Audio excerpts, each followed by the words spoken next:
Graças a Deus. Vocês trouxeram Bíblia? Isso é uma pergunta idiota, né? Crente anda com a Bíblia. Crente que anda sem Bíblia, anda sem rumo. Você está pronto para mergulhar um pouco na palavra comigo hoje à noite? Vocês sabem sobre o que a gente vai estudar? Eu quero ministrar hoje à noite sobre um assunto que não é frequentemente falado nas igrejas, pelo menos não em dias de domingo, né? Nos domingos à noite. Não é o tipo de ministração onde nos cultos populares esse assunto seja abordado. Eu quero falar sobre predestinação. Predestinação parece ser um assunto complexo, parece ser uma coisa muito profunda, que só pode ser tratada no terceiro ano de um seminário teológico para que eu me torne o maior diabologista de Fortaleza. Mas não é. Na verdade, existem algumas ideias que se tornaram confusas, que têm atrapalhado muita gente. E eu sempre digo que a doutrina da predestinação para o inferno é uma coisa diabólica. Vocês entenderam bem o que eu disse? Eu disse que a doutrina da predestinação para o inferno eu considero uma coisa diabólica. Isso não significa que não exista predestinação na Bíblia, ou que não haja um lado correto, saudável, bíblico, do que chamamos de predestinação.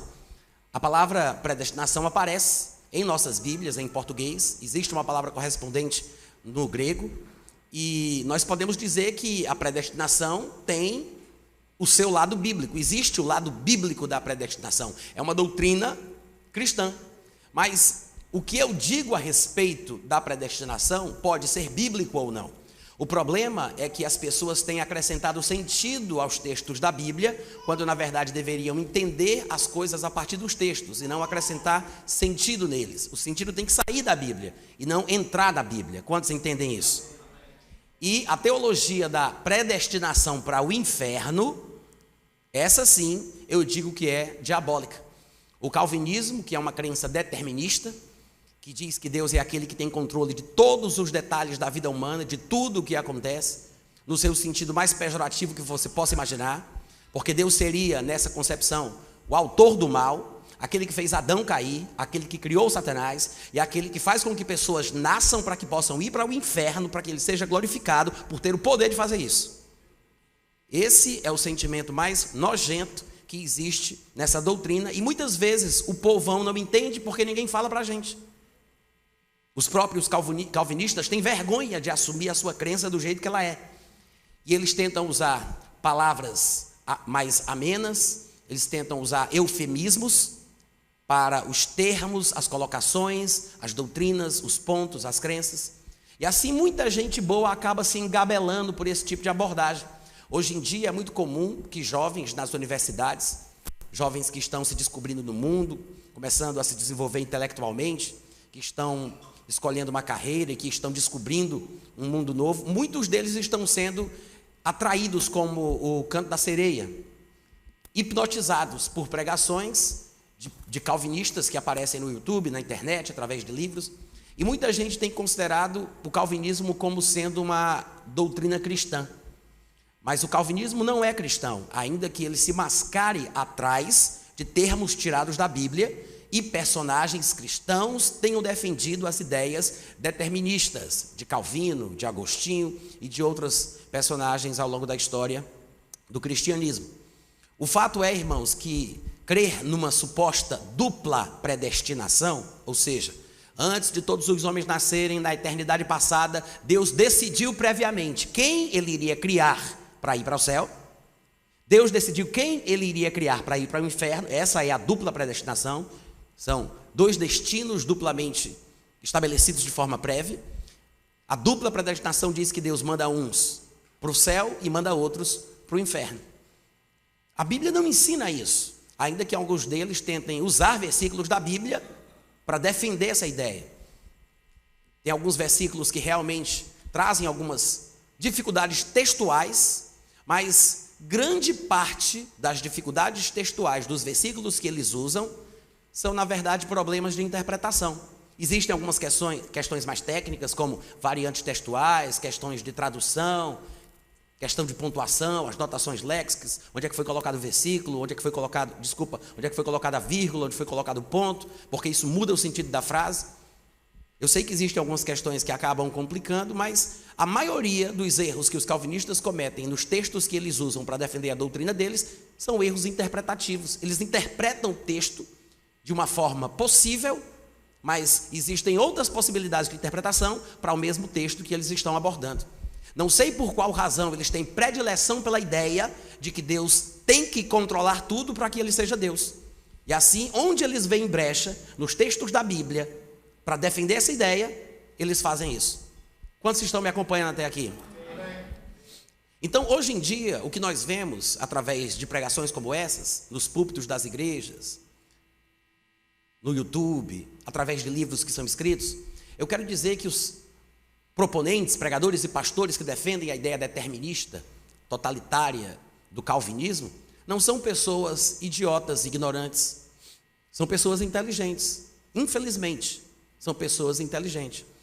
E é por causa disso que eles acabam atraindo as multidões, porque se expressam bem em público, têm uma boa presença de palco, muitos são carismáticos, falam bem, alguns até são oradores natos, parece que nasceram para falar diante do povo.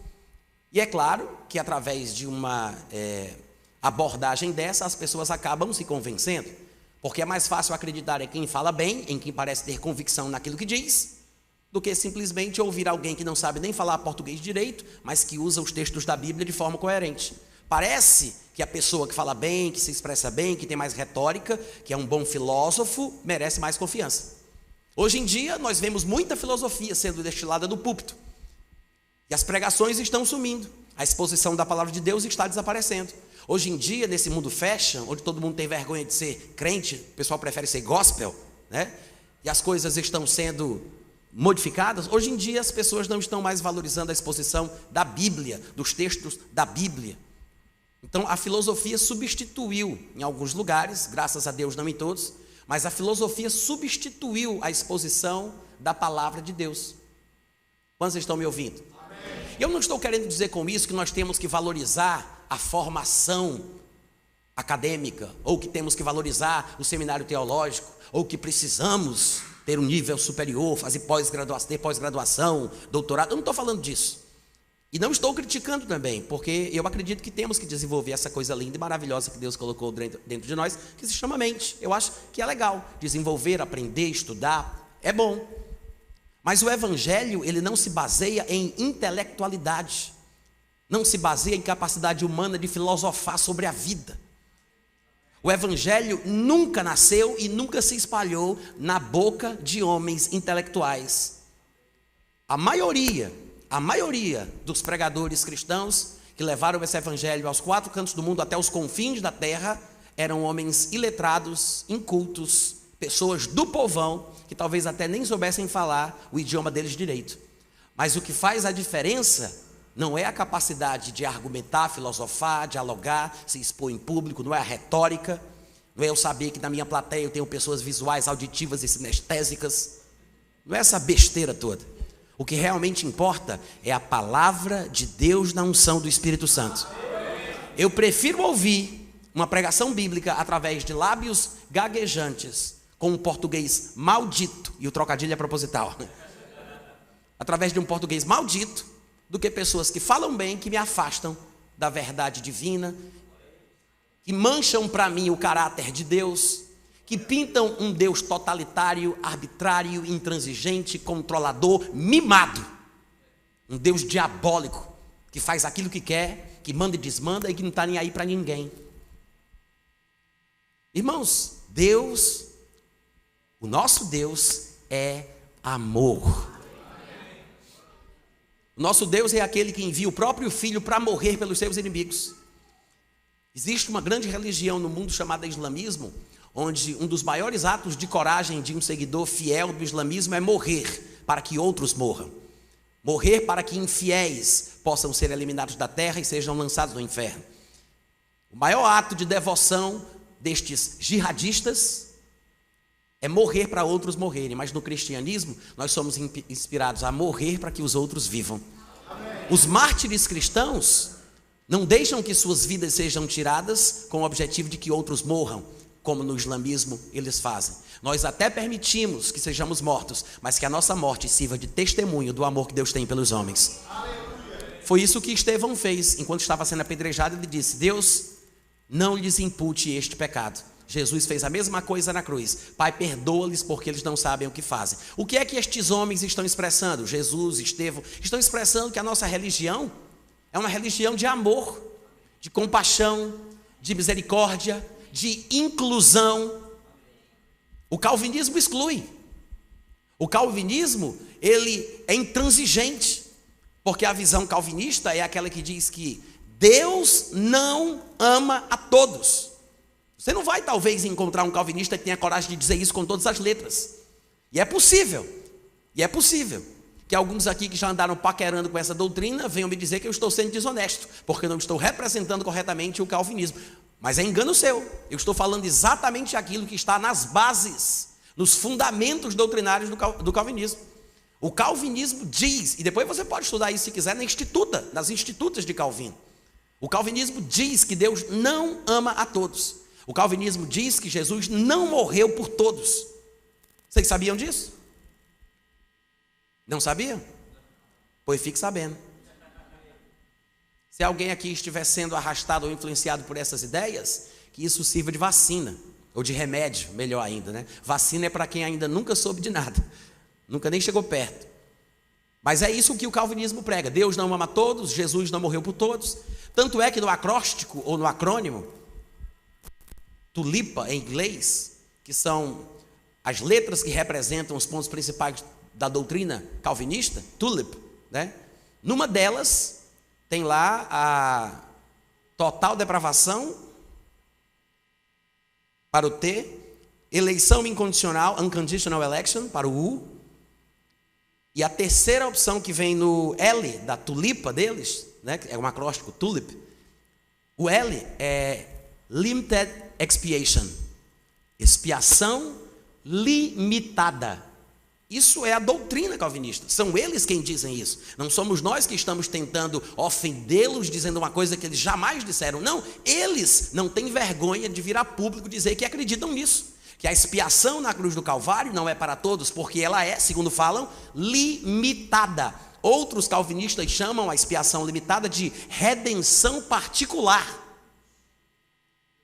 Vocês ouviram o que eu falei? O que significa isso? Que Jesus não morreu por todos, porque Deus não ama a todos. A quem Deus ama então?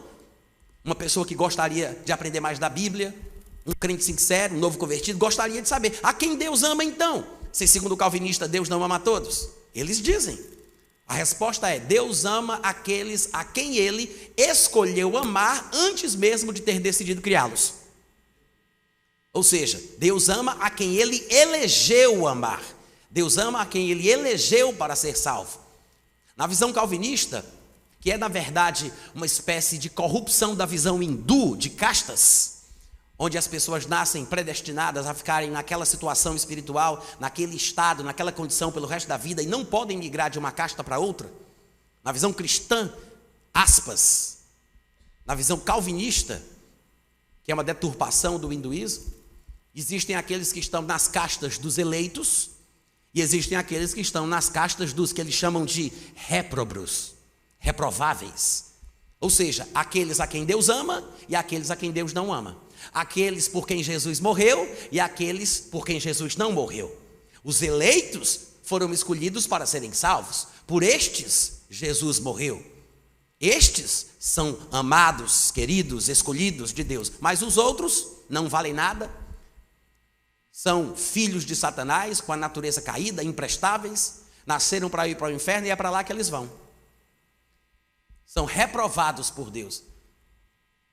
Mas o problema é que nem todo calvinista diz que é Deus quem criou eles assim. Eles tentam torcer as escrituras, falando da responsabilidade humana, que o pecado de Adão foi responsabilidade dele. Mas é uma tolice, porque se eles quiserem manter uma certa consistência ideológica na filosofia que eles decidiram defender, eles têm que aceitar que Deus está no controle dos mínimos detalhes. Vocês estão me entendendo? Isso quer dizer que as pessoas são o que são e fazem o que fazem, porque Deus quis que fosse assim. Que Deus estaria no controle de tudo, exatamente, Absolutamente tudo. Inclusive, essa visão hinduísta, que era a visão que Raul Seixas também acreditava, o cantor Raul Seixas, essa visão hinduísta, ela traz essa ideia de que tudo acontece do jeito que acontece porque Deus quer. E é uma pena que, inclusive, alguns teólogos, ao falar sobre a soberania de Deus, façam quase a mesma coisa que Raul Seixas fazia.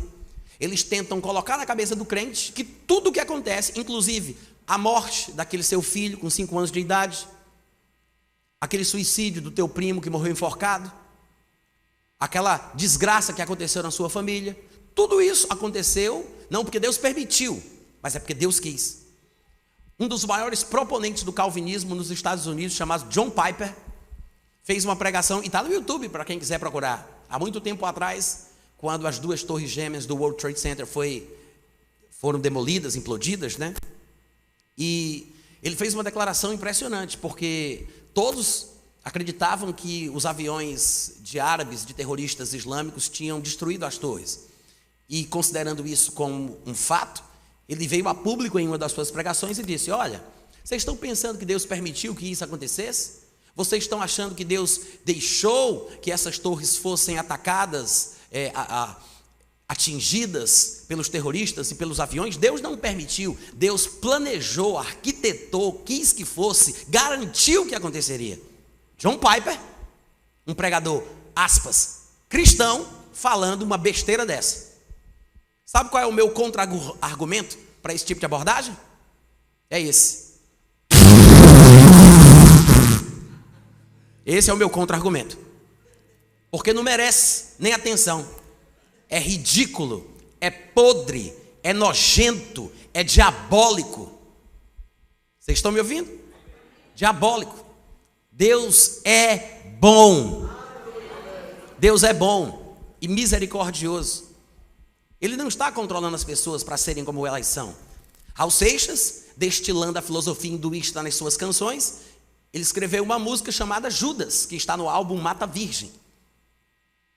E eu conhecia bem as músicas de Raul Seixas, e nessa música ele está tentando passar mais uma vez a mesma ideia que ele repetia em outras músicas que ele compunha.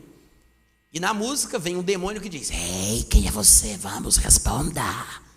Igual aquela voz daquele filme, né? Ei, meu precioso. A ideia de Raul é demonstrar que quem está falando é um demônio, né?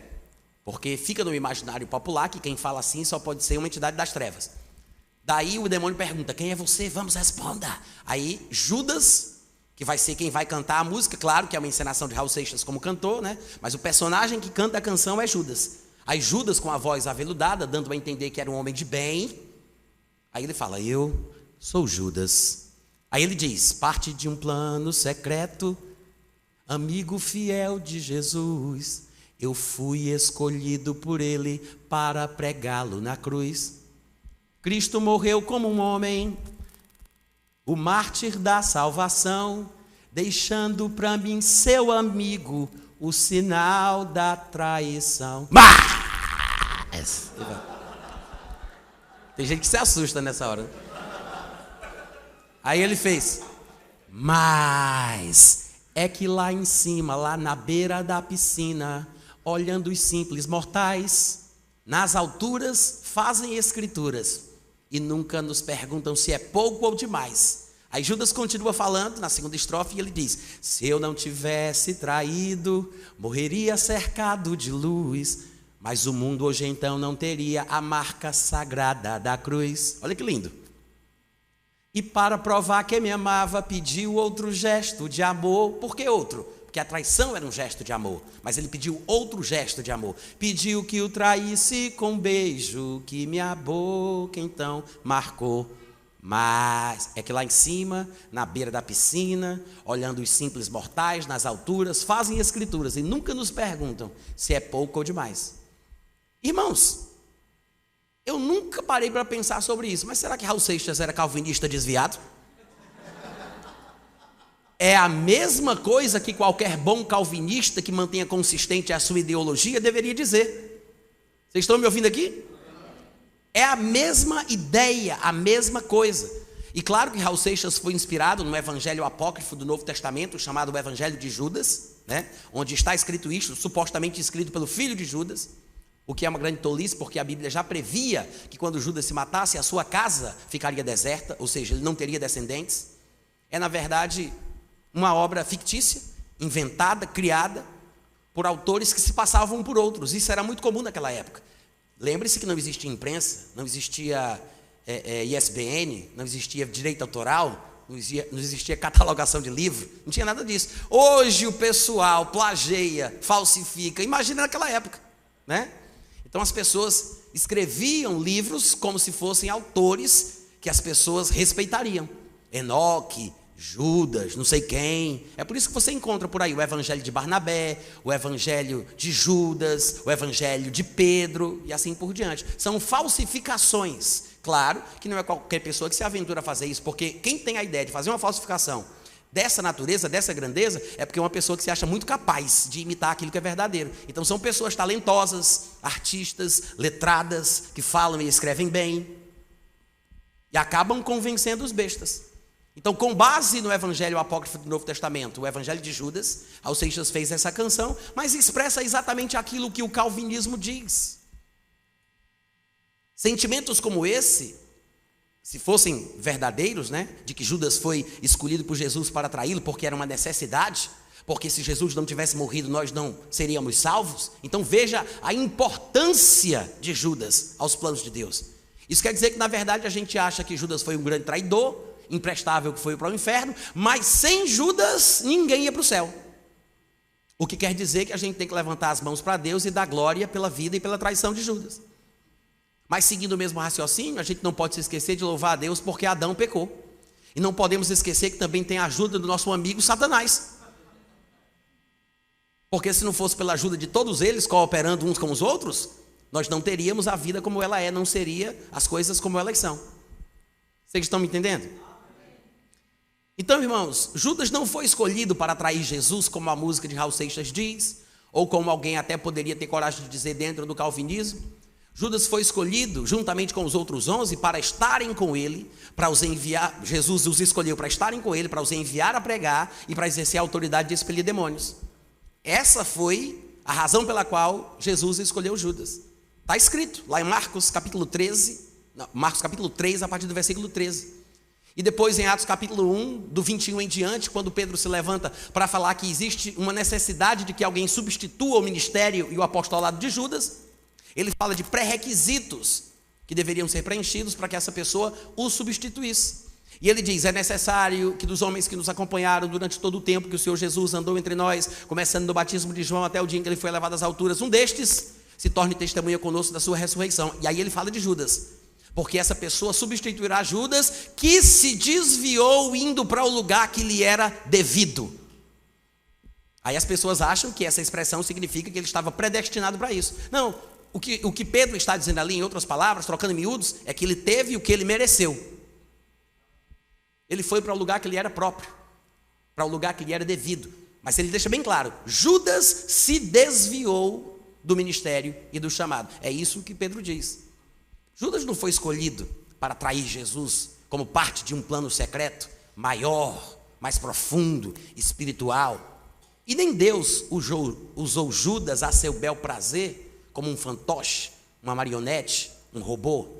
O homem não foi feito fantoche, o homem não foi feito marionete. Pelo contrário, a Bíblia diz que nós fomos feitos à imagem e semelhança de Deus.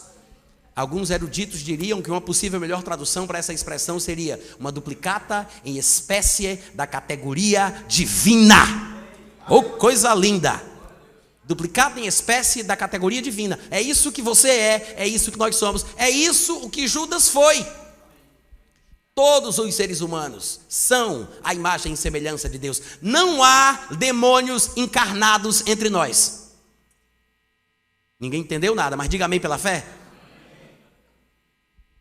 Por que eu estou dizendo isso? Porque uma das ramificações da doutrina calvinista defende a ideia de que há demônios encarnados entre os homens, que é por isso que é impossível que eles sejam salvos, porque eles literalizam, eles tratam como literal a parábola que Jesus conta sobre o inimigo que veio de noite no campo e semeou o joio no meio do trigo. E uma das ramificações do calvinismo diz que esse joio semeado pelo inimigo são as pessoas que nasceram no mundo, que na verdade são demônios plantados por Satanás aqui. E estas pessoas, por isso, não poderiam ser salvas, por isso Jesus não teria morrido por elas, porque são demônios encarnados. É por isso que eu disse, nem Judas nem ninguém, ser humano algum, jamais foi um demônio encarnado. Somos todos a imagem e semelhança de Deus. Como diz o livro de Hebreus, Deus é o Pai dos Espíritos. Amém, irmãos? É por isso que Jesus diria que a criança é a verdadeira cidadã do reino dos céus. Porque a criança nasce com a vida e a natureza de Deus. Claro que à medida que ela começa a crescer neste mundo onde Satanás é Deus, ela é sufocada pelas coisas do mundo.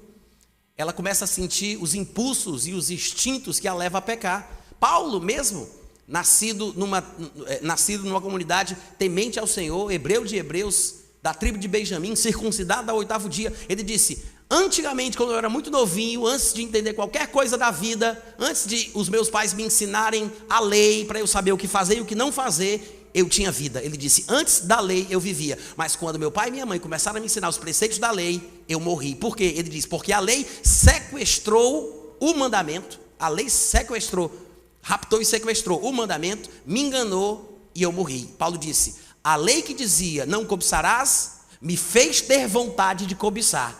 E ele disse, pelo mandamento, o pecado me enganou e eu morri. Então Paulo morre espiritualmente quando ele comete o seu primeiro pecado. E depois, como qualquer pessoa, tem que nascer de novo, não fisicamente, porque o que nasce da carne é carne, pode nascer 2, 3, 4, 5, 6 vezes, o que nasce da carne continua sendo carne. Não é nascer de novo fisicamente, é nascer de novo espiritualmente. Mas todo aquele que nasce de novo, volta a ter comunhão com Deus. Mas a criança não nasce possuída por Satanás, com a natureza de Satanás, ainda que o pecado esteja na carne. É por isso que os instintos da criança são para o mal, que a ignorância está apegada à alma da criança, está falando sobre os instintos, é a carnalidade da criança, mas isso não se refere ao estado espiritual daquele ser, não é isso. Não há demônios encarnados, não há pessoas destinadas por Deus para o inferno, não há uma pessoa a quem Deus não ame, não há ninguém reprovado por Deus antes de nascer. Deus não faz acepção de pessoas. Nós poderíamos falar de predestinação abordando 2 aspectos. Por exemplo, nós poderíamos falar sobre um destino final previamente estabelecido, predestinação. Como, por exemplo, eu vou pegar uma escada rolante que desce e eu sei o destino final. Eu estou vendo, aquela escada foi pré-programada, preparada para me conduzir para baixo, por exemplo. Se eu subir naquela escada, eu sei qual é o meu destino, porque a escada está predestinada para me levar para ali. Então, é um destino previamente estabelecido. Nós poderíamos falar dessa forma, e usando coisas naturais como uma escada que desce, um elevador que sobe, ou poderíamos falar também de questões espirituais, como, por exemplo, um destino final em comunhão com Deus e um destino final sem comunhão com Deus. Destinos finais eternos. Mas existe uma outra abordagem para a predestinação, que é aí onde o bicho pega. A subjetividade das escolhas humanas. Porque os calvinistas, eles não falam apenas de destinos finais previamente estabelecidos.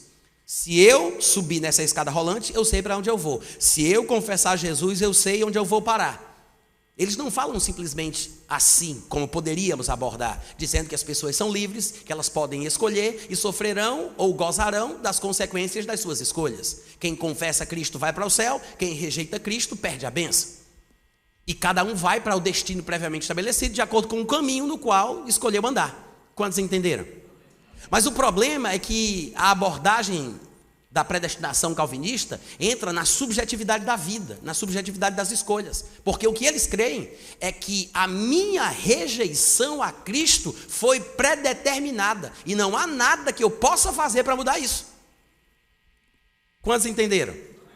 Uma coisa é dizer que se eu confessar a Cristo, eu vou ter a vida eterna e ter uma eterna comunhão com Deus, ou se eu rejeitar a Cristo, a ira de Deus sobre mim permanece e eu vou perder a bênção e vou sofrer a danação eterna. Uma coisa é eu decidir qual destino previamente estabelecido eu vou experimentar, pelas escolhas que eu faço enquanto estou vivo, e outra coisa é dizer que eu não tenho condição de confessar a Cristo como Jesus, porque já vim com defeito de fábrica, pré-programado para ir para o inferno. Essa é a parte diabólica da coisa. Horrível, horrível. E infelizmente, muitas pessoas ainda acreditam nisso.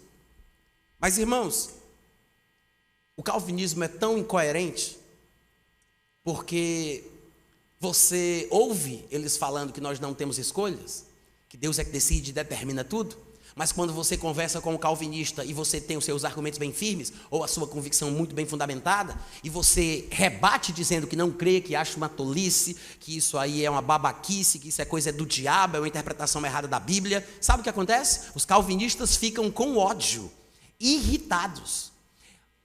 A maioria do povo que me persegue, me xinga, me critica e me ataca no YouTube são os calvinistas, depois os muçulmanos. Mas os calvinistas são aqueles que batem de lavada. Você não sabe os palavrões que eles usam lá nos comentários que eles mandam nos meus vídeos. Mas sabe o que é que me deixa intrigado? É exatamente o seguinte: como é que eles fazem tudo na vida para argumentar que eu não tenho escolha e ficam com raiva quando eu opino de forma diferente? Porque se eu não tenho escolha, eu não concordo porque eu não posso concordar. Eu não concordo porque fui pré-programado para isso. Eu não concordo porque Deus quis que eu não concordasse. Se eu não tenho escolha e eu não estou concordando, é porque não dá para mudar. Aceita, criatura! Aceita! Não faz sentido. Vocês entenderam o que eu falei, né? Isso é que é ridículo. Ele diz que eu não tenho escolha, mas fica com raiva quando eu não concordo. Entendeu? Quantos entenderam que não faz sentido? Mas eu disse para vocês que um dos problemas que nós vemos, que eu vejo na abordagem calvinista, é a falta de interpretação de texto. Eles não interpretam bem os textos. E eu reconheço que existem dificuldades textuais, eu sei disso. Alguns técnicos, alguns não tão complexos, mas existem algumas dificuldades textuais que têm que ser superadas para que cheguemos numa posição onde possamos pensar com calma a respeito daquele texto, daquela passagem. Até porque a confusão das línguas, porque estamos falando de textos originalmente escritos em hebraico e aramaico e grego, né? O Antigo Testamento em hebraico, pequenas porções de aramaico, e o Novo Testamento em grego. Para traduzir qualquer coisa de um idioma para o outro, gente, é sempre muito complicado. Tem coisa que não dá nem para dizer na língua. Você tem que procurar ali uma referência naquele idioma que mais ou menos assim traga o mesmo sentimento. Às vezes não é nem uma tradução. O cara tem que interpretar o significado, tem que interpretar o sentido. Ainda mais quando a gente vai falar sobre expressões idiomáticas, né? Quando me der na telha, eu vou lá para não sei onde. Pode tirar o seu cavalinho da chuva. Como é que você traduz isso para o russo? Para o inglês? Então você tem que ter uma expressão que não fale de cavalo, mas que dê a mesma ideia. Porque se ele disser, tem que tirar o cavalinho da chuva, ele não vai entender. Não vai entender. Por que tem que ser um cavalinho pequeno? Não faz sentido, né? Mas quer ver como as frases complicam? E é bom que a gente saiba que é difícil traduzir para que a gente tenha cautela ao interpretar certos textos. Afinal de contas, a Bíblia diz que a confusão das línguas foi uma coisa que Deus criou. E tudo que Deus faz é muito bem feito. Até a confusão, né? Eu vou dizer uma frase. E eu quero que vocês pensem aí, cada um na cabeça de vocês, o que eu quis dizer com isso. Tá? É uma frase simples, mas é só um exercício. Se eu dissesse assim, os pais com seus filhos estão aqui. Simples. Os pais com seus filhos estão aqui. Cada um de vocês tem aí uma ideia do que é que eu quero dizer com isso. E você tem certeza que sabe o que foi que eu quis dizer. Mas você não sabe o que é que eu pensei quando eu disse isso. Porque esta mesma frase pode ter pelo menos, em português, pode ter pelo menos 4 significados diferentes. Se tiver mais algum é porque eu não consegui pensar nele. Mas pode ter pelo menos 4 significados diferentes. Quando eu digo, os pais com seus filhos estão aqui, pode significar um casal, os pais com os seus 2 ou mais filhos presentes no lugar. Os pais com seus filhos estão aqui. Mas pode significar também, sabe o quê? 2 casais. Os pais com seus respectivos filhos estão aqui. Dois casais, um marido e uma esposa com seus dois filhos ou um filho, outro marido com a sua esposa com mais seu filho ou outros filhos. Os pais com seus filhos estão aqui. É a mesma frase, mas não é a mesma coisa. Não é verdade? Mas também pode significar dois pais, dois homens com os seus filhos num ambiente. Os pais, não é um casal, mas um pai, outro pai com os seus filhos estão aqui. É a mesma frase, mas significa outra coisa totalmente diferente. Ou pode significar uma dupla homossexual. Agora já não é mais um casal, não é um homem e uma mulher, é uma dupla homossexual com os seus filhos, porque os dois são pais, né? Eu espero que alguém não se ofenda por eu dizer que nenhum deles é mãe. Os pais dos seus filhos, os pais com seus filhos estão aqui. Ou seja, há várias interpretações possíveis para uma frase só. É possível a pessoa se confundir ao ler um texto como, por exemplo, Atos capítulo 4, do versículo 26 ao 28. Olha a bronca. Diz assim: levantaram-se os reis da terra e as autoridades ajuntaram-se a uma contra o Senhor e contra o seu ungido. Porque verdadeiramente se ajuntaram nesta cidade contra o teu santo servo Jesus, a qual ungiste, Herodes, Pôncio Pilatos, com gentios e gente de Israel, para fazerem tudo que a tua mão e o teu propósito predeterminaram. A pessoa lê um texto desse, aí dá um bananamento na cabeça dela, né? Aí pronto, ela acha que isso significa que Deus predeterminou o comportamento dos homens citados aqui para fazerem o que eles fizeram, para serem como eles eram, para agirem de forma maldosa como agiram. A palavra que é traduzida aqui por predeterminaram é a palavra proorizo do grego, que aparece traduzida como predeterminar, predestinar. Pelo menos nas passagens mais populares que tratam de predestinação, ainda que mal interpretadas do meu ponto de vista, é exatamente essa palavrinha aqui que está lá. Lá em Romanos 8, 29 e 30, quando Paulo diz: os que de antemão conheceu também os predestinou, é a mesma palavra que apareceu aqui na leitura que eu fiz. E no versículo 30 ele diz: aos que predestinou, é a mesma palavra. Lá em Efésios 1, 5 ele fala: nos predestinou para ele, para a adoção de filhos, é a mesma palavrinha que está aqui.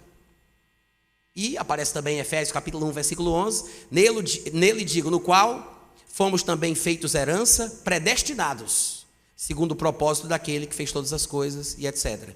1 Coríntios 2, 27 também usa a mesma palavra, ainda que não seja um texto muito usado para se falar sobre essa predestinação diabólica, sobre a qual estamos discutindo. Lá está escrito: falamos a sabedoria de Deus em mistério, outrora oculta, a qual Deus pré-ordenou. É, na verdade, predestinou, é a mesma palavra, desde a eternidade para a nossa glória. Mas será que a interpretação que se faz de Atos capítulo 4 e dos outros textos também, eu deixei Efésios e Romanos para depois, porque eu acho que eles são mais fáceis de perceber o erro dos calvinistas. É simplesmente uma falta de conhecimento da Bíblia, principalmente da teologia de Paulo, que é aquele que usa os termos. Romanos, Efésios, é Paulo que está falando aqui. Preferi citar primeiro Atos capítulo 4, porque esse texto pode ser um texto que as pessoas não entendam. Mas eu vou ler primeiro duas versões diferentes em português, que dão uma ideia um pouco diferente da coisa. A versão fácil de ler diz assim: eles se reuniram para fazer todas as coisas que o Senhor, pelo seu poder e vontade, já há muito tempo tinha decidido que deveriam acontecer. Olha como deixa uma margem aí para um pensamento diferente. Não parece nos induzir ao erro, porque alguma pessoa desavisada poderia pensar, na primeira versão que eu li, que Deus fez com que as pessoas agissem daquela forma. Essa aqui já dá uma margem para que a gente possa pensar que Deus, na sua presciência e conhecimento absolutos, que só Ele como Deus tem, porque Ele vive numa realidade atemporal e conhece os corações, Ele tangeu as coisas e as decisões do povo para o que Ele queria prevalecesse. Já dá uma impressão diferente. A versão NVI diz assim: fizeram o que o teu poder e a tua vontade haviam decidido de antemão que acontecesse. Na verdade, irmãos, o resultado, que foi a crucificação de Jesus Cristo, foi decidido por Deus. Mas a maldade, a insensatez no coração dos homens, a rejeição a Cristo, não foi Deus quem determinou. Porque se tivesse sido Deus que determinasse que eles rejeitassem a Cristo, essas pessoas que estão pecando porque Deus quis, deveriam entrar no céu porque estão fazendo a vontade de Deus. Alô? Vamos lá, gente, estou pregando muito bem hoje à noite. Cadê os amigos, aleluia? Quem está no mundo e está pecando porque Deus quis que pecassem, essas pessoas merecem entrar no céu porque estão fazendo aquilo que Deus quis. É ou não é? Claro. Mas não é esse o significado. Para pensar. Quem sabe jogar xadrez aqui? Xadrez é um jogo interessante. É um exercício. Desenvolve o raciocínio lógico, nos dá paciência, fortalece os músculos da nossa ideia, da nossa mente, dos nossos pensamentos. É maravilhoso jogar xadrez. Só que xadrez é uma coisa, é um tipo de jogo que para a pessoa aprender e continuar jogando, ela tem que aceitar que ela vai passar por um processo de desenvolvimento, porque não é fácil, porque o xadrez é um jogo de antecipação. Um bom enxadrista é aquele que consegue prever, antever 10, 15, 30 jogadas na frente. Porque, na verdade, o jogo de xadrez é basicamente isso. Eu vejo as possibilidades das minhas peças, das peças do inimigo, da combinação das duas peças no tabuleiro, 30, 40 jogadas na frente. Se eu mexer essa peça, ele vai mexer aquela, ele vai mexer ali, então eu mexo essa, ele mexe aquela, eu mexo... É mais ou menos isso. É um jogo de antecipação, de presciência, conhecimento antecipado. Porque são as únicas possibilidades, são os únicos movimentos possíveis. E num jogo de xadrez, veja, estamos falando de seres humanos. É claro que eu vou usar isso como ilustração para falar sobre como Deus age, mas eu quero que você entenda que estamos falando aqui de seres humanos que são limitados, que não sabem o que a pessoa está pensando. Mas como nós estamos interagindo por meio de um jogo que tem as suas regras, ele não vai poder agir de forma diferente, ele vai ter que ficar limitado ao estabelecimento das regras do xadrez. Então ele não pode agir de outra forma, senão das únicas formas possíveis. Então eu posso prever um deslize dessa pessoa, porque talvez eu já tenha percebido, pelo seu estilo de jogar, que ele é um pouco desatento e ele não consegue ter uma visão mais ampla. Mas eu vejo melhor o jogo, eu enxergo mais, a minha visão é mais abrangente. Então eu faço de propósito uma coisa que ele não esperava. Eu finjo não saber que cometi um erro. Eu coloco a minha dama numa posição vulnerável, justamente para atraí-lo para aquela jogada. Eu entrego a minha dama para que ele ache que eu errei com o que eu fiz. Ele toma a minha dama, porque é a peça mais valiosa do jogo, mas eu dou a minha dama para poder fazer um checkmate. Exatamente da mesma forma. Com a capacidade que Deus tem de enxergar tudo, de antecipação, porque Deus é aquele que vê o fim desde o começo. Deus não foi surpreendido por nada que estava nos pensamentos, nas ideias e no coração dos homens. E entregou Jesus para poder cumprir a sua vontade. Aleluia. Vocês entendem o que eu estou falando? Agora, isso não quer dizer que Deus tenha sido injusto, manipulador e tenha feito as pessoas serem como elas são. Porque Deus, na verdade, está numa realidade atemporal. Ele não tem o que nós temos, as limitações da sucessão dos momentos. Ele não é surpreendido por nada. Não há nada que aconteça que ele diga, vixe, por essa eu não esperava. Nada. Para Deus não tem o que nós chamamos de passado, presente e futuro. Ele vê tudo de uma vez só. Então não há nada que surpreenda a Deus. Com tamanha capacidade de conhecimento, é claro que ele pode muito bem traçar as coisas a seu bel prazer, mas Deus jamais faria qualquer coisa incompatível, ainda que ele tenha essa posição privilegiada, ele jamais faria qualquer coisa incompatível com a sua natureza de amor, justa, bondosa. Ele não usaria a sua posição privilegiada de saber certas coisas para fazer uma coisa injusta com o homem. O fato de Deus ter visto o homem rejeitar a Cristo não faz de Deus o responsável pelo que ele viu. Quantos entenderam o que eu falei? Deus pode ver que algumas pessoas vão rejeitar a Cristo. Deus pode saber que no futuro algumas pessoas negarão Jesus, deixarão a igreja. Deus pode saber que algumas pessoas acabarão no inferno. Mas o fato de Deus saber, no nosso ponto de vista, antecipadamente, porque não é antecipado, é dentro do tempo dele. Mas o fato de Deus saber, do nosso ponto de vista, antecipado, não faz de Deus o responsável pelo que ele soube, pelo que ele viu. Quantos estão entendendo? Vamos agora usar o exemplo de um outro esporte. O boliche, por exemplo. Suponha que eu estou no meio da pista onde a bola de boliche é jogada.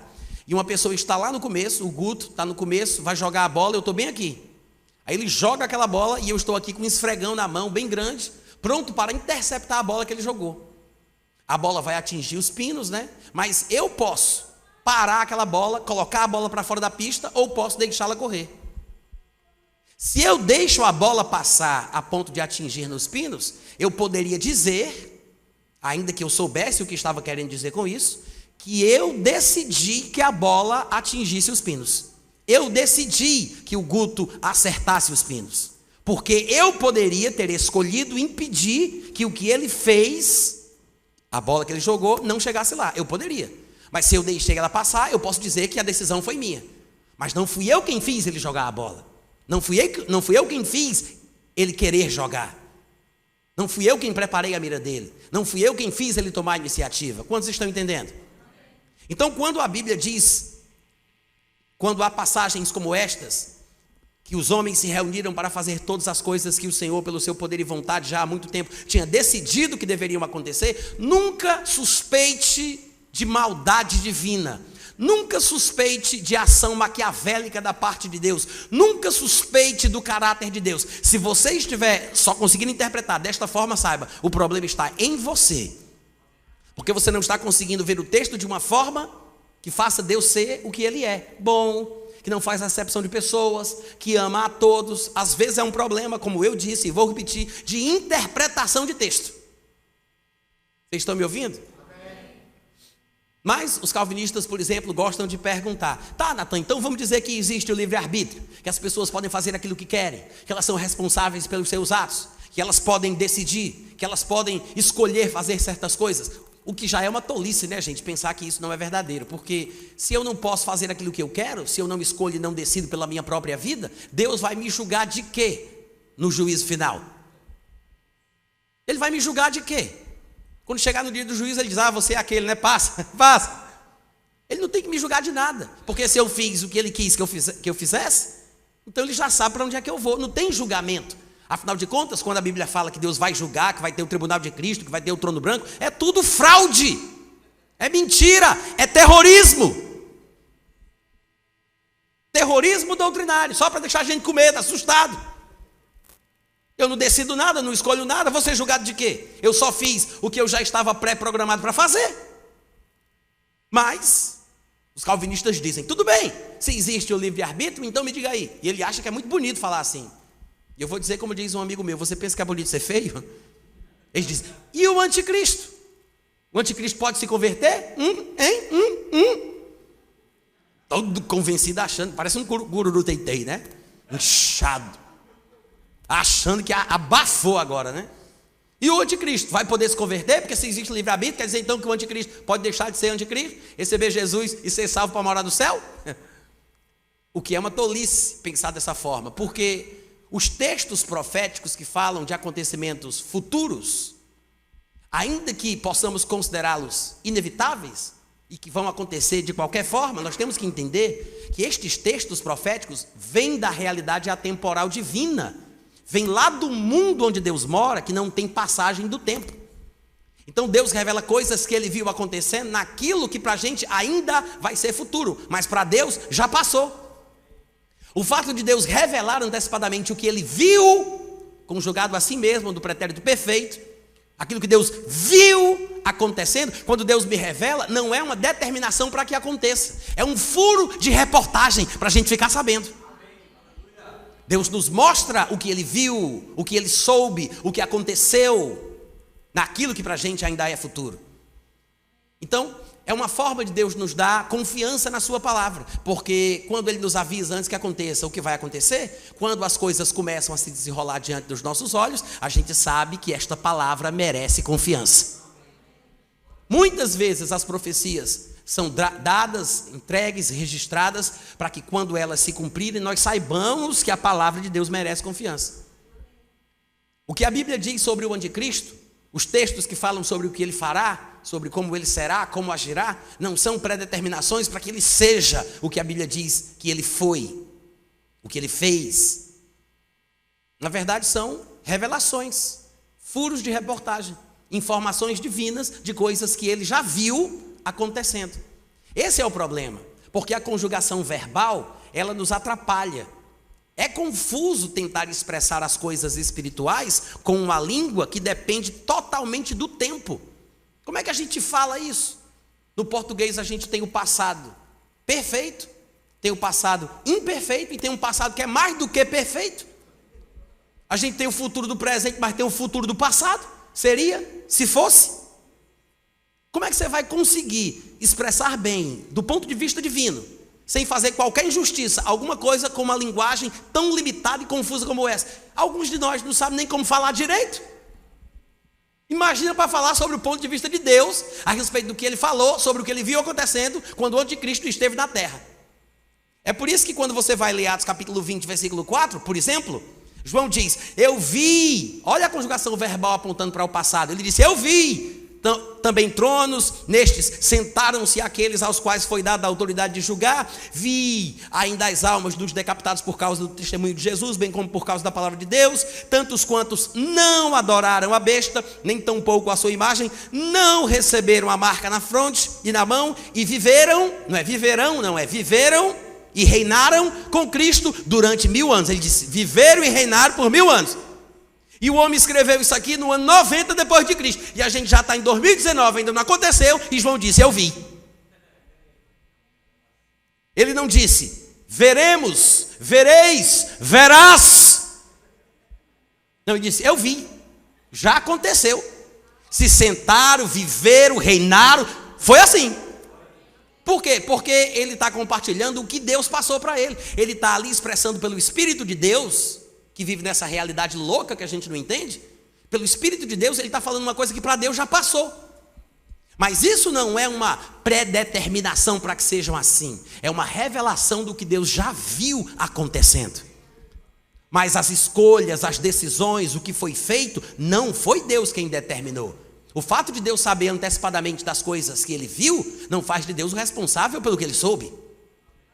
Aí o pessoal pergunta, mas Deus já sabia que Adão ia pecar? Por que você não fala assim, Deus soube quando ele pecou?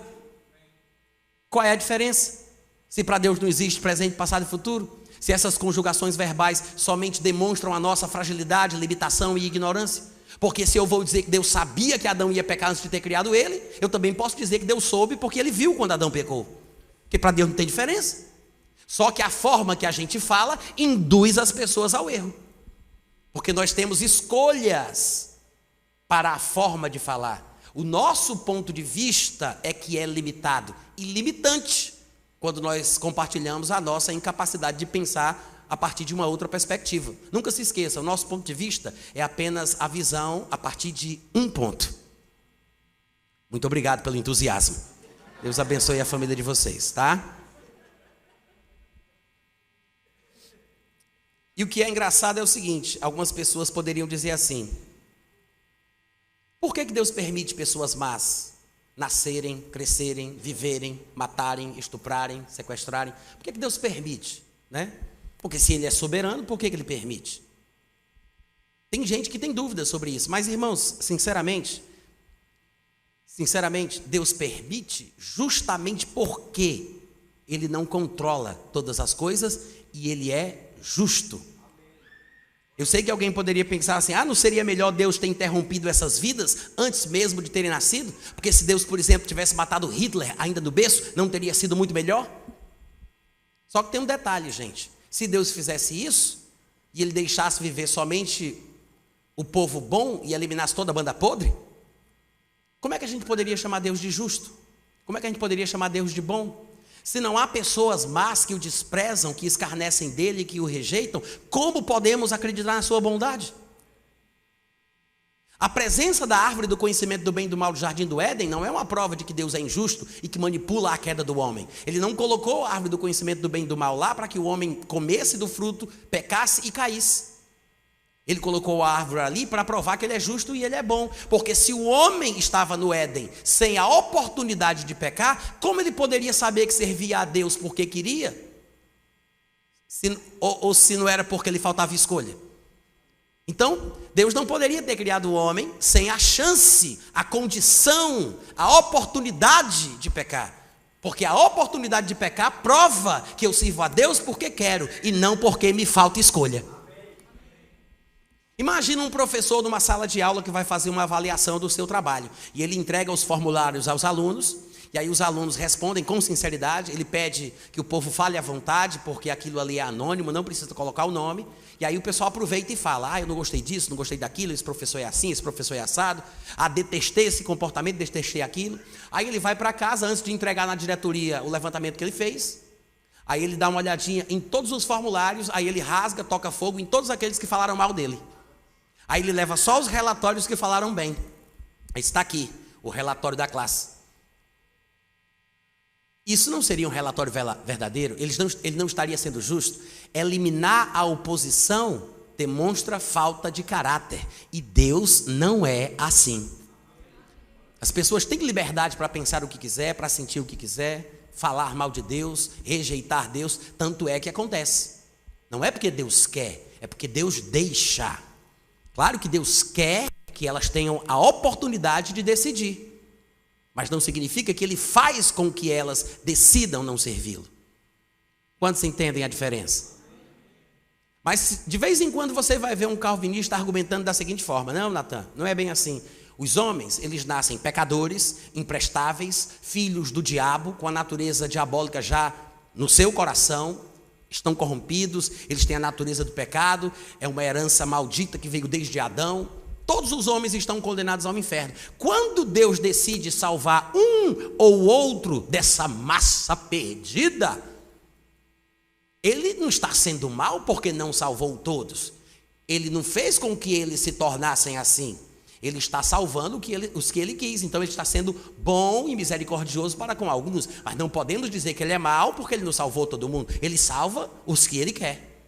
É assim que eles argumentam. E aí eles passam para uma explicação que eu acho uma das mais ridículas que eu já vi. Mas um dos maiores pensadores calvinistas do Brasil tem a coragem de passar vergonha em público usando essa ilustração. E ele diz: imagine, por exemplo, um filho esquizofrênico. Se você for pai e você tiver um filho esquizofrênico, esse filho pode querer se matar, pode querer cortar os seus pulsos, passar uma faca no pescoço, se pendurar numa corda. Para o bem do filho, você não interromperia a sua liberdade de escolha? Hein? Não é bonito o argumento? Não, vamos lá, gente, é bonito, é interessante. Para poupar o filho, para preservar o filho, pelo bem do filho, eu interrompo o seu livre-arbítrio, o amarro em cadeias, em cordas, em camisa de força, para que ele não se corte, para que ele não tome veneno, para que ele não se enforque. É para o bem dele que eu tiro a sua capacidade de escolha. Eu já vi isso num debate na televisão, calvinistas usando essa ilustração para defender a ideia calvinista idiota dele. Só que o que ele esqueceu de contar para o povo é que o Deus que ele diz que tira a liberdade de escolha do povo para o seu próprio bem, de acordo com a sua vontade e por amor, é o Deus que faz o filho ser esquizofrênico. Ele não tentaria se matar se Deus não fizesse com que ele quisesse se matar. Ele não seria esquizofrênico se Deus não tivesse pré-determinado que ele fosse esquizofrênico. Então, Deus vai lá impedir a pessoa de se matar, quando na verdade a pessoa quer se matar porque Deus quis que ele quisesse. Não tem sentido. Vocês me ouviram? Não tem sentido. É ridículo. Mas eles falam assim, parcialmente, engabelam os besta, aí fica todo mundo, E é por isso que tem muita gente largando o cristianismo para virar calvinista. Muita gente, não é pouca não, viu, gente? É muita gente. E o pior é que as pessoas acham que Deus deveria mesmo abençoar na marra, por cima de pau e pedra, enfiar as suas bênçãos pela minha goela abaixo. Muita gente pensa isso. Se Deus me ama, por que Ele não me abençoa mesmo quando eu não quero? Se Ele sabe que eu vou me desviar no final da minha vida, por que Ele não me impede que isso aconteça? Sabe que isso não é amor? Tem gente que pensa isso, né? Se Ele me ama, por que Ele não me abençoa na marra? Por que Ele não enfia suas bênçãos pela minha goela abaixo? Por que Ele não impede que eu me desvie? Isso não é amor. Isso não é amor. Para pensar. O que a gente vê direto na televisão, nesses programas de crime, que mostram o índice da maldade humana. O homem mata a mulher porque a mulher deixou ele por outro. Mas por que você matou? Porque eu amo demais. O que é que ele fez? Ele matou porque não consegue viver sem ela. Ele não a ama, ele se ama. Ele se sente mal quando ela o deixa. Em vez de ele mortificar os seus desejos para que ela viva, ele mata ela para que ele possa viver. É por causa do que ele sente, do seu orgulho, do seu egoísmo, da sua carnalidade. Gente, isso não é amor. Deus não iria se intrometer na nossa individualidade, impedindo as nossas escolhas e decisões, só porque o que Ele quer para a gente é bom. Deus tem interesse de nos abençoar, mas não é porque Ele tem interesse que Ele vai invadir a nossa particularidade. Ele nos respeita, mesmo quando não concorda. Mesmo quando não concorda. Ah, mas Ele não me ama, por que Ele não faz alguma coisa? É justamente porque Ele nos ama. Tem uma natureza mais elevada e sublime do que essa natureza podre, que é a nossa natureza humana, que até mata em nome do amor. É justamente porque Ele não é como nós e nos ama de verdade, que Ele não se conduz inconvenientemente em busca dos seus próprios interesses. Porque o amor não se conduz inconvenientemente. Ele não age apenas buscando os seus próprios interesses. Ele suporta tudo, ele sofre tudo e ele espera. É assim que Deus é. Amém, gente? Agora, 1 Timóteo capítulo 2, versículo 4, eu quero começar a encerrar, diz o seguinte: Deus deseja que todos os homens sejam salvos e cheguem ao pleno conhecimento da verdade. Um dos versículos mais claros, ainda que bem simples, que mostram claramente que Deus quer, Deus deseja. Não é que os judeus sejam salvos, não é que os predestinados sejam salvos. Ele está falando, Deus quer que todos os homens sejam salvos. Amém, irmãos? Agora, não é porque Deus está querendo que isso vai acontecer. Essa é a vontade de Deus. Mas não mandarão dois juntos se não estiverem de acordo. O homem precisa voluntariamente responder ao desejo do Pai. Deus não impõe, Ele não é totalitário, não somos robôs, não somos marionetes. E é uma pena que eu não possa falar mais sobre isso. Poderíamos passar muito mais tempo aqui tratando só sobre esse ponto, abrindo as passagens que eu gostaria de abrir, mas eu tenho certeza que não dá para fazer, até porque não dá para pregar a Bíblia toda numa noite só. Mas eu quero encerrar lendo uma carta de uma amiga minha, que todas as vezes eu faço questão de ler. Porque essa minha amiga, inclusive, é aqui de Fortaleza, ela frequentava uma igreja de visão pró-calvinista. E eu me mudei daqui em 1996 para morar em Campina Grande, com um casal de americanos do Alabama. Depois, inclusive, é onde eu moro até hoje. Nunca mais voltei para cá. Essa moça fazia parte de um grupo de oração que eu tinha na minha casa. Ela era de outra denominação. E ela frequentava e ouvia as coisas que eu ensinava, participava das orações. E eu fui embora, então o grupo se desfez. Ela voltou para a sua igreja, começou a ouvir as coisas que estavam lá. Começou não, né? Continuou ouvindo, mas não tinha mais o contato fácil comigo. Eu sei que alguns não vão acreditar, mas naquela época não existia celular. E a vida era diferente, a internet de escada só veio depois, com a evolução tecnológica. Mas a gente não tinha praticamente acesso, então ela me mandou uma carta.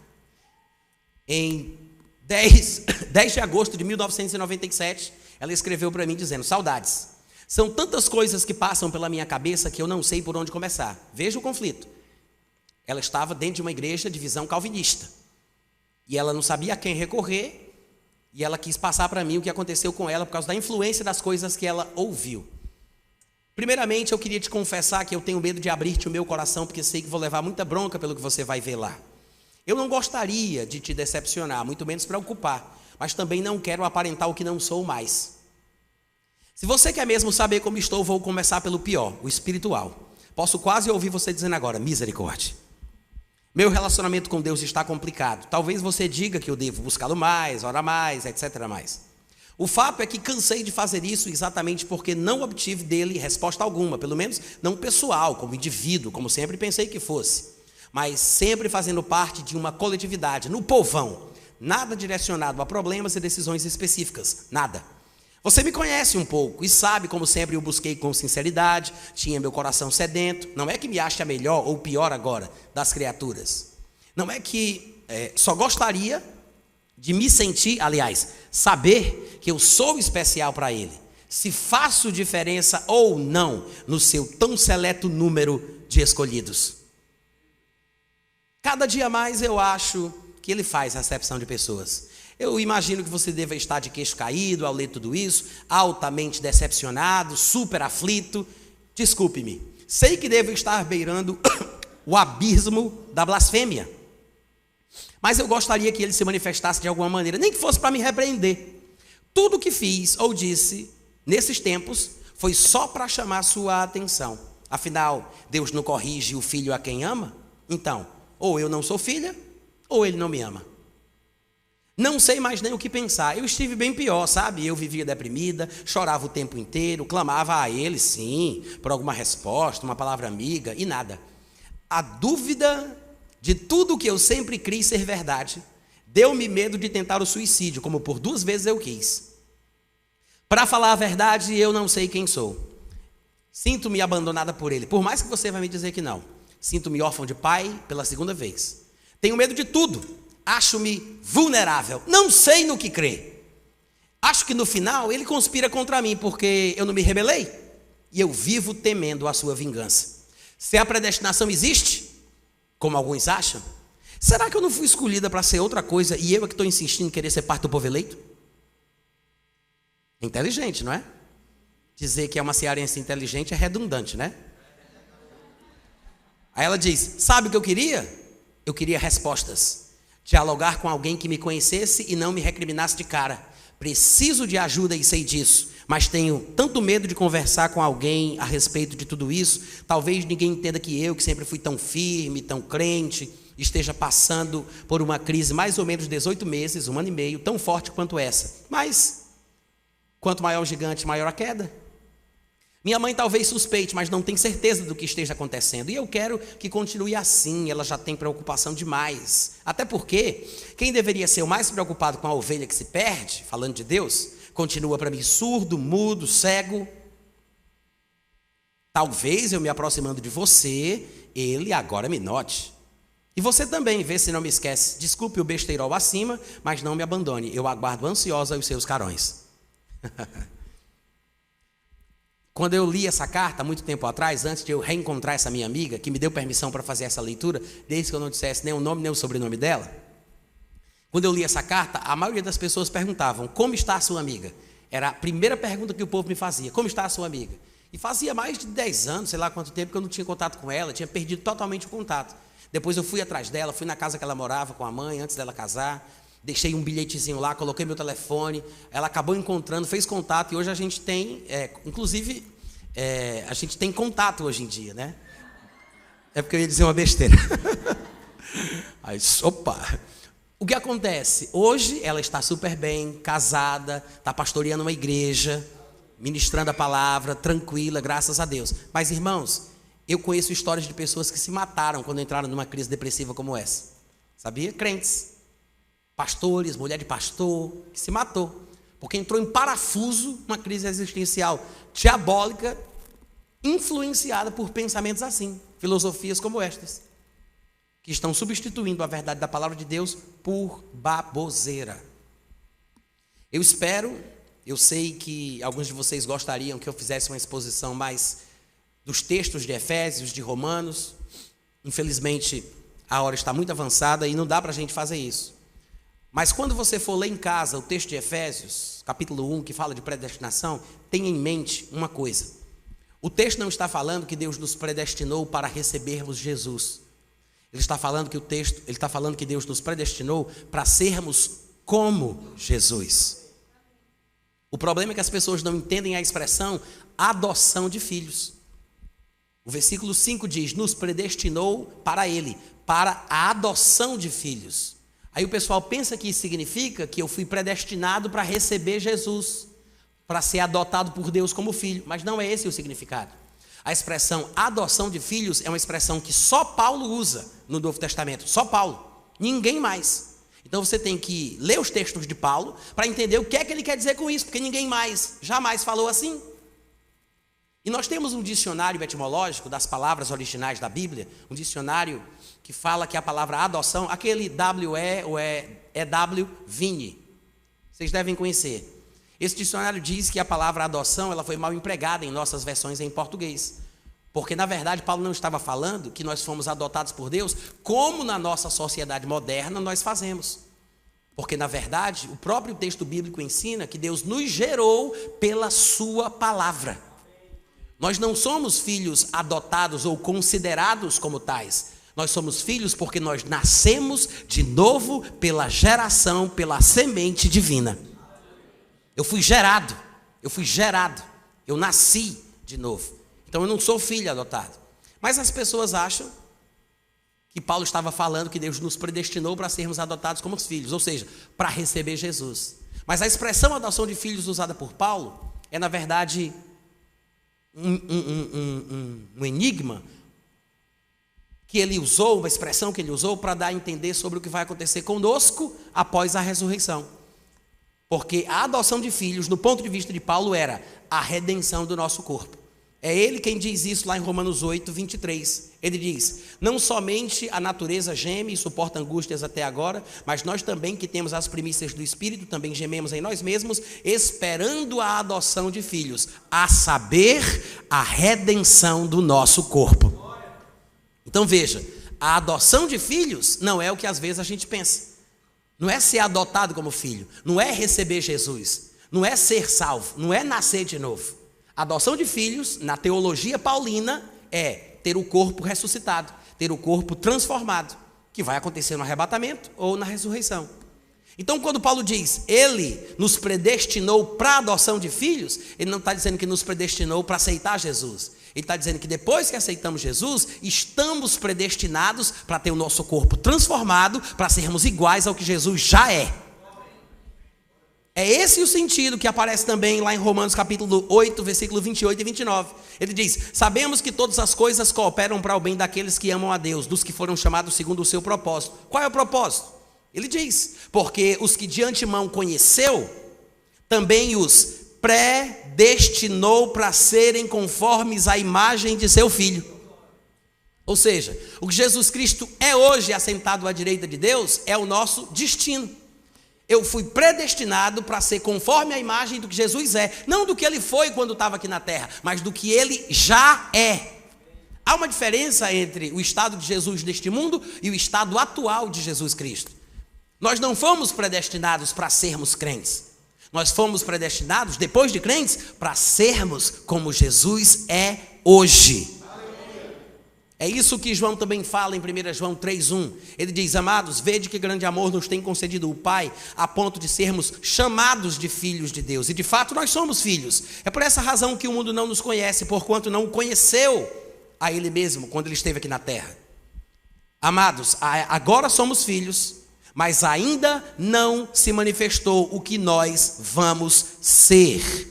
Nós sabemos que quando Ele se manifestar, nós seremos no futuro semelhantes a Ele, porque haveremos de vê-lo como Ele é.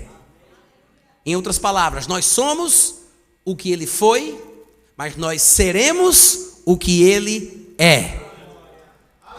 É para isso que nós fomos predestinados, para sermos conformes à imagem do seu Filho. Ou seja, não o que ele foi, mas o que ele é, porque ele nos predestinou para a adoção de filhos, a saber, a redenção do nosso corpo. Amém, gente? Eu espero que esta palavra tenha abençoado a sua vida. Obrigado pelo carinho e pela paciência. Até a próxima vez. Tem livros meus ali atrás, tá, gente? Beijo no coração. Até a próxima. Obrigado, Natália.